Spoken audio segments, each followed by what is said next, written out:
예스 탑. 예스 탑. 최영대 뉴스 정면 승부. 화요일 하루 잘 보내고 계십니까? YTN 뉴스 FM 뉴스 정면 승부 최영일입니다. 한국 경제가 직면한 위험은 어느 정도 수준일까요? 오늘 정부가 발표한 하반기 경제정책 방향을 보면 윤곽이 보이는 것 같습니다. 올해 경제 성장률은 3.1%에서 2.8%로 낮춰 잡았고요. 추가 경정 예산 추경도 결국 편성하는 쪽으로 결론이 났습니다. 10조 원 규모가 나왔고요. 영국의 유럽연합 탈퇴에 따른 불안, 조선업 구조조정 등 대내외 변수가 작용한 것으로 보이는데요.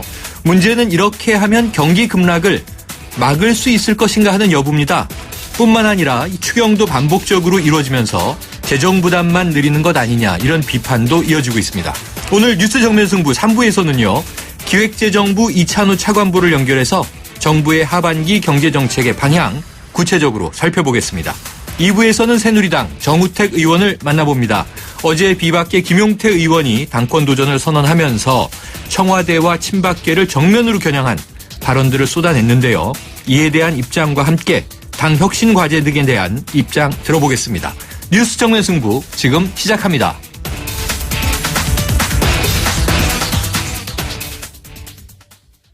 네, 이 4.13 총선 홍보비 리베이트 의혹과 관련한 이 국민의당 내부 사태가 걷잡을 수 없이 번지고 있습니다. 국민의당은 지금 이 시각 의원총회가 한창인데요. 창당 이후 최대 위기에 빠진 국민의당이 사건 연루자인 김수민, 박선숙 의원에 대해서 강도 높은 징계를 내릴지, 아니면 검찰 수사를 보면서 조금 더 시간을 두고 결론을 내릴지, 자, 지금 열리고 있는 의원총회가 분수령이 될 것으로 보입니다. YTN 정치안보 전문기자인 김주한 박사 모시고 국민의당 내부 문제부터 이야기 시작해봅니다. 어서 오세요. 안녕하세요.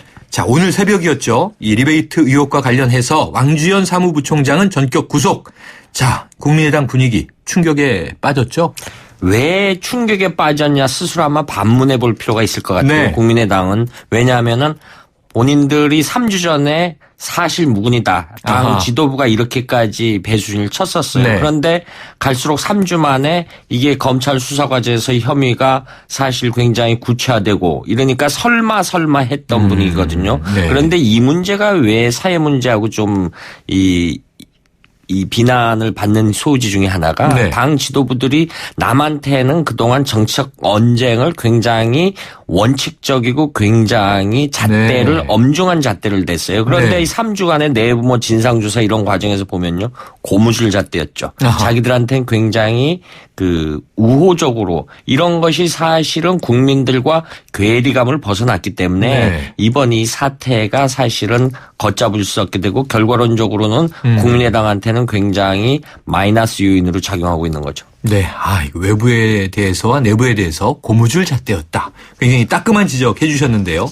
자, 관심은 의혹의 중심에 선 이 김수민, 박선숙 의원, 그리고 이 왕주연 사무부총장이 거취 문제인데, 자, 어떤 결론이 나올까요, 과연? 지금 앵커께서 말씀하신 바로 직전에 오후 4시부터 했던 의원총회가 네네. 끝난 거로 이렇게 끝났습니까? 됐는데 네. 굉장히 좀 의아한 결정이 나온 것 같아요. 네. 가정법을 썼죠. 예. 기소가 되면은 그때 가서 당원 당규에 따라 처리하겠다. 그런데 본인들은 이걸 굉장한 중징계라고 하는데 사실은 지금 두 의원에 대한 거취 문제는 세 가지가 논의되고 있었죠. 네. 자진 탈당이냐 출당이냐 그래 아니면 지금 이야기했던 당원권 정지냐. 좀 약간의 설명이 좀 필요할 것 네네. 같아요. 비례대표지 않습니까? 두 사람 다. 그렇죠. 이 출당을 하게 되면은 등 떠밀려 나가는 형식이기 때문에 의원직을 유지할 수 있습니다. 네. 그런데 다 자진 사퇴를 하게 되면 의원직을 사퇴를 해야 네네. 됩니다. 비례대표의 경우죠. 비례대표죠. 그다음에 그 후순위자가 다시 승계하는 형식이고. 네. 근데 출당을 하게 되면 지금 국민의당이 38명인데 숫자가 줄어들게 되죠. 네. 그런데 이 당원권 정지, 뭐 당원 당규라는 걸 설명하면 당원이라는 건 실제 당의 기준, 우리말로 하면은 대한민국을 지탱하는 것이 헌법이듯이 네네.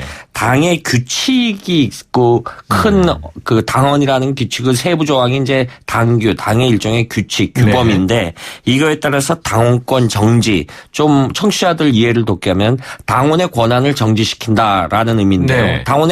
야당의 권한이 뭐가 있을까요? 예를 들면 지역구 의원 같은 경우는 당협위원장 지역구 활동을 못하게 하는 이런 하는 게 있습니다. 사실 네. 근데 비례대표 의원에게는 이게 사실은 유야무야하다라는 네, 게 선거 관련 학자들이 공통적인 주건인데 네. 뭐 당의 중요한 의결 뭐 대의원대회나 이럴 때 의결권이 없다라고 하는데 지금 오후 4시에서 결론이 이것이 이 기소가 된다면 가정법 하에 당원권을 정지시키겠다. 당원 당규에 따라 처리를 하겠다라고 했는데 물론 내부 속사정은 있죠. 아직 기소되지 않은 상태에서 당원권 박탈을 의미하면은 수사받는 추후라도 의원들이 되면은 무조건 당원권을 박탈해야 되냐라는 형평성의 원칙은 내부 문제를 냈는데 근데 이 문제에 대해서 지금 어떤 국민의당은 우리가 예를 들면 설명하면 일본의 그 과거사 문제를 할 때 우리가 국제사회가 일본에 대고 집단 체면에 빠진 나라라고 얘기하거든요. 지금 국민의당이 마치 집단 체면에 빠진 집단 망각에 빠진 형태인 것 같아요. 아하. 외부에서 당을 어떻게 바라보는지 잘 그 이해를 못해요. 그러니까 이 내부 문제가 물론 규정상에 맞죠. 그런데 이 문제는 앞서 말씀드릴 때는 처음에 당 지도부가 국가기관이 한 일은 사실무근이고 아니다라고 마치 국가기관의 어떤 이런 행위에 대해서 부정하는 듯한 뉘앙스를 해서 문제가 여기까지 불거져 왔거든요. 그런데 사실 이것이 양파 껍질 벗기듯이 하나하나 사실로 드러나고 당 내부 인사라든가 뭐 김수민 의원 같은 경우는 당이 시킨 대로 했다. 이렇게까지 얘기를 했는데 이렇게 자중질환의 모양새를 빠졌는데 이렇게 그러니까 국민의당을 지지했던 인사들 국민들 지지도가 같아서는 가을짓자 행보를 보니까 지금 호남에서 국민의당 지지율이 굉장히 급전직하하는 형태 이런 걸 보면은 이 당 내부에서 의견을 어떻게 결론을 내야 될지가 나오는데 이 결론 내는 과정에서는 그런 주변 인사 주변 시선이 전혀 안 보이는 거죠. 정당이라는 건 사실은 국민의 지지를 유권자의 지지를 그 기반으로 하는 것이 정당의 그 신뢰의 문제인데 이런 부분을 좀 안 보는 이율 배반적인 행태를 보는 듯해서 굉장히 좀 안타깝습니다. 네. 자, 조금 전에 의총에서 나온 속보 전해주셨는데요. 결국 기소가 된다면 당원 당규에 따라 처리하겠다. 이것으로 지금 국민들의 비판 여론을 막을 수 있겠느냐 하는 문제를 제기해 주셨습니다. 자, 그러면 여당인 새누리당으로 한번 가볼게요. 오는 8월 9일 전당대회가 얼마 남지 않았어요. 네, 그렇죠. 지금 비박계를 중심으로 이 공식 출마 선언이 나오면서 이제는 좀 대진표가 드러나고 있는 거 아닙니까?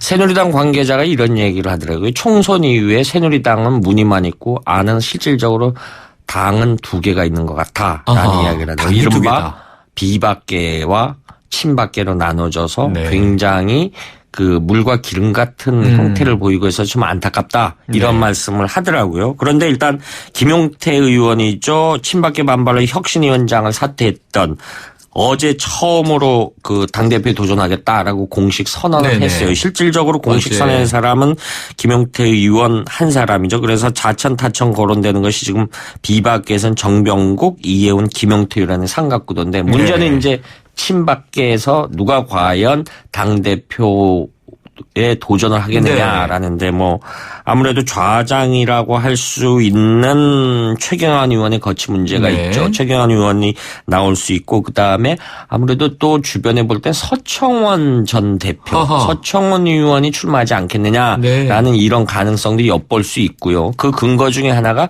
총선 이후에 국회의장 원구성할 때 국회의장 문제에 대해서 양보를 본인이 했고요. 본인이 할 수 있었던 여지가 있었죠. 이제 이런 부분이 있기 때문에 이런 부분 그다음에 유승민 의원 복당 문제에 대해서도 굉장히 좀 전향적인 태도를 보였지 않습니까? 그래서 아마 본인이 고민이 많을 할 것 같고요. 그리고 친박계에서 현재 주목되는 인사가 이주영, 홍문종, 이정현 의원인데 아무래도 이주영 의원과 이정 의원이 좀 관심 있어 보이죠. 이주영 의원은 장관 시절에 세월호 문제 때 나름대로 그 현장에서 오랜 시간을 있으면서 그 민심을 이렇게 몸으로 받아내는 그런 뉘앙스를 보였고 이정 의원 같은 경우는 호남이지 않습니까? 호남이었는데도 최근에 어떤 뭐 배낭여행 이런 걸 통해서 많이 전국의 민심을 들어보려고 노력을 했는데 이 부분에 대해서 어떻게 갈래를 트냐 이것이 일단은 전당대회 이전에 우리가 봐야 할 관전 포인트겠죠. 네. 자, 저희가 지난주에는 이 친박계 이정현 의원 인터뷰를 했는데 이 의지를 보이시더라고요. 그렇죠. 네, 말씀하신 대로 호남 출신 재선에 성공한 이 본인이 당권을 잡는다면 그 자체가 혁신이다. 이런 메시지를 얘기했고요. 어제는 저희가 이 막 공식 출마 선언한 비박계 김용태 의원을 인터뷰했더니 자, 새누리당이 정말 뼛속부터 혁신해야 한다. 이런 메시지를 던졌는데 지금 쭉 친박 비박에 거론되는 인사들을 망라해 주셨는데요. 관심이 하나 있습니다. 유승민 의원의 출마 가능성 여부인데 혹시 어떻게 전망하세요? 일단 본인은 이야기를 안 했죠. 네. 본인 이야기를 하는데 오늘 아침 지금 말씀하신 김용태 의원의 한 라디오 방송에서 이런 얘기를 했죠. 유승민 의원의 이야기라 그러면서 당이 정말 큰 어려움에 처했다. 나도 어떤 역할을 하고 싶지만 이제 복당한 지 얼마 안 됐고 해서 이번에는 출마하지 않는다. 이렇게 말했다라고 합니다. 네. 이 부분에 대해서 그 후에 기자들이 아마 유승민 의원하고 몇 차례 통화를 해보려는데 잘 안 됐던 것으로 이렇게 전해지고 있어요. 그런데 두 가지 가능성을 점쳐볼 수 있죠. 일단 안 나간다라는 전제하에 일단 현실적인 문제가 있겠죠. 사실은 4.13 총선 이후에 새누리당의 친박계 의원이 한 70여 명 정도 된다라는 분석이 나옵니다. 그리고 이른바 우리가 코커스라 그러죠. 당내 전당대회 같은 경우는 일반 유권자들이 참석 못하고 당원들이 참석하는데 당협위원장이 얼마든지 보이지 않는 손들이 그 대의원들이나 의결권을 가진 대의원들에게 작용할 수 있는 구조예요. 구조기 때문에 떨어지면은 유승민 의원은 그로부터 좀 이후를 도모할 수 있는 길이 좀 막막해 보이죠. 이런 현실적인 고민이 있겠죠. 결국은 결론으로 말씀드린다면 일단은 수싸움에 밀릴 거로 본인이 판단을 했고 그리고 또 하나는 만약에 당대표가 한다는 본인의 이미지가 뭡니까? 친박계와 청와대와 그동안 대립각을 세웠던 이미지 않습니까? 그렇죠. 이 이미지를 유지하느냐 바꾸느냐에 따라서 본인은 이 이른바 칼라류에 선 유승민이 존재가 될 수밖에 없는 거죠. 이런 부분 두 가지 현실적인 고민 때문에 아무래도 굉장히 가능성으로 봐서는 당권 도전에 나서지 안 나서지 않겠느냐라는 추론을 해볼 수 있죠. 그래서 어제 저녁에 저희가 질문을 대권 주자로는 어떻게 생각하냐 그랬더니 김용태 의원이 유승민 의원에 대해서 명실공히 대권 주자다 이렇게 얘기를 하셨습니다. 오늘 소식 감사합니다. 네, 감사합니다. 지금까지 안보 정치 전문 기자인 김주환 박사였습니다. 온도와 습도를 항상 일정하게 유지시켜주는 항온항습기 전문기업 AR. 전산센터, 반도체 공장, 미술관, 박물관, 귀중품 보관실을 30년 축적된 기술로 AR이 지켜드립니다. 24시간 확실한 서비스 보장 031-497-0561 크리네어 테크. 크리네어 테크 집중기 주물 작업 연마 작업 페인트 작업 분진가스 냄새 연기 작업장 분진 이 세상에 못 없애는 분진이 어딨어. 크리네어 테크 집중기가 다 잡아줍니다. 크리네어 테크. 크리네어 테크 집중기. 네, 1부는 여기까지입니다. 2부로 돌아오겠습니다.